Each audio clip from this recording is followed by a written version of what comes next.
आलंय म्हणून मला अजून 5-7 मिनिटं बोलायचंय. थांबणार आहे आपण. आपल्याला जन्म दिला तीही माताच आहे आणि जिच्या प्रांगणामध्ये आज आपण उभं आहे ती सुद्धा माताचे महाराज.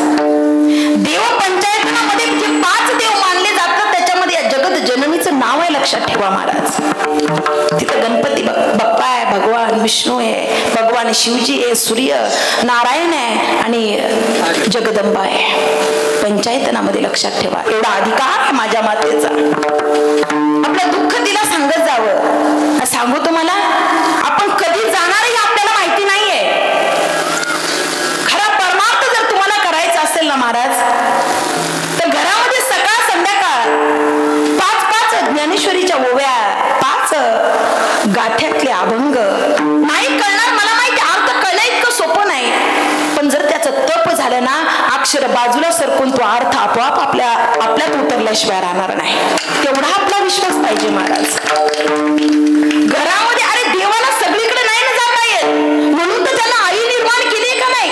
त्याच आईचे सध्या एवढे हाल होतात, थट्टा एवढी भयानक पद्धतीने जे दिसलं जातं, फार वाईट वाटतं महाराज. आपलं सोडावं पद्धतीने एखादी रक्ताळलेली पक्षिणी आहे महाराज. अरे नुकतंच त्या ठिकाणी बाळाला जन्म दिलेला आहे त्या पक्षिणीने आणि ती त्या ठिकाणी भरारी घेते का? कारण माझ्या पिलांची चोच सुद्धा त्या ठिकाणी उघडलेली नाहीये. त्या चोचीमध्ये दाणे टाकायचे, याच्याकरता मला भरारी मारावी लागेल. अरे मुलांच्या काळजीने ज्यावेळेला ती पक्षिणी जाते ना महाराज, तिकडून पारते बाण लावतो, तिच्या शरीरात बाण लागतून ती घायाळ होते महाराज. घायाळ झालेली पक्षिणी एकच विचार करते की मला माझ्या पिलांना भेटायला जायचंय. माझ्या पिलांना त्या ठिकाणी दाणे त्यांच्या मुखावर त्या ठिकाणी टाकायचे आहेत. ज्यावेळेला ती पक्षिणी येते, फांदीवर बसलेली असते मायबाप, ती तिच्या पिलांना पाहते, तिच्या अंगातून रक्त चाललंय महाराज, तिला आता प्राण नाही तिच्या शरीरामध्ये आणि ती विचार करते मी जर त्या घरट्यात गेले तर माझ्या अंगात असणाऱ्या रक्तानं ती गादी ओली होईल, ते घर ओलं होईल, जागा ओली होईल. म्हणून ती पक्षिणी लांबूनच त्या बाळांना त्या ठिकाणी भेटण्याचा प्रयत्न करते.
पक्षीने विचार करते, महाराज मला माझ्या पिल्लांना त्या ठिकाणी भेटायचंय.